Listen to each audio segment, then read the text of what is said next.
விரல் மாதனைந்து மலர்வாடி சிந்த மிதவானில் இந்துவையில் காய மிதவாடை வந்து தழல் போல ஒன்று வினை மாதர் தந்தம் வசை கூற புறவாணர் குன்றில் உரை பேதை கொண்ட பொடிதான துன்பமயல் தீர குளிர் மாலையின் கழனி மாலை தந்து குறை தீர வந்து உருகாயோ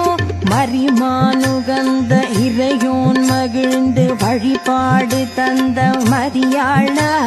மலை மாவு சிந்த அலைவேலை என்ற வடிவேலெறிந்த அரிதீரா அறிவால